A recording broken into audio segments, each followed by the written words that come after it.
விருதாச்சலம் அருகே மணவாளநல்லூரில் எழுந்தருளியுள்ள அருள்மிகு ஸ்ரீ கொளஞ்சியப்பர் திருக்கோவில் விமான பாலாலய திருப்பணி துவக்க விழா நடைபெற்றது.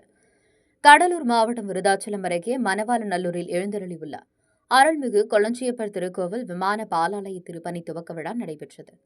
இந்த விழாவிற்கு தமிழக தொழிலாளர் நலன்துறை மற்றும் திறன் மேம்பாட்டுத்துறை அமைச்சர் சி. கணேசன் தலைமை தாங்கினார். திருமுறை செப்பேடு கண்ட தருமபுர ஆதீனம் 27வது ஸ்ரீலஸ்ரீ மாசிலாமணி தேசிக ஞான சம்பந்த பரமாச்சாரிய சுவாமிகள் முன்னிலை வகித்தார். முன்னதாக நேற்று மாலை அனுக்ஜை விக்னேஸ்வர பூஜை, புண்ணியாக வாஜனம், வாஸ்து சாந்தி, கலஹர்ஷனம், முதல் காலையாக வேள்வி, பூர்ணாகதி, மகா தீபாரதனை நடைபெற்றது. தொடர்ந்து அனுக்ஜை விக்னேஸ்வர பூஜை, புண்ணியாக வாசனம், இரண்டாம் கால யாக வேள்வி நடத்தி பூர்ணாகதி, மகா தீபாரதனை செய்யப்பட்டது. தொடர்ந்து பாலாலய ஸ்தாபனம், கடம்புறப்பாடு, கடாபிஷேகம், மகா தீபாரதனை காண்பிக்கப்பட்டு பக்தர்களுக்கு அருட்பிரசாதம் வழங்கப்பட்டது.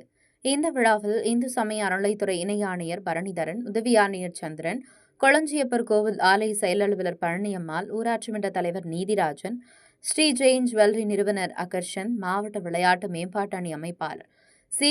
வெங்கடேசன், திமுக விருதாச்சலம் ஒன்றிய செயலாளர்கள் வேல்முருகன், கனகு கோவிந்தசாமி, வழக்கறிஞர் விஜயகுமார், ராயர், கனகசபா பிள்ளை, நகரமன்ற உறுப்பினர் சிங்காரவேல் உள்ளிட்ட பலர் கலந்து கொண்டனர். புள்ளினால் வருடங்கோடி, புதுமண்ணால் 10 கோடி, செல்லுமாம் ஞாலம் தண்ணீர் செங்கல்லால் 100 கோடி, அள்ளியன் கோதைப்பாகன் ஆலயம் அடாலயங்கள் கல்லினால் இயற்றினோர் KKD பழமலை, சிவ விஸ்வநாதன், துணைத் தலைவர்கள் இந்த ஊருடைய ஊராட்சி மன்ற தலைவர் T. Neethirajan, advocate MK Vijayakumar, C. Venkatesan,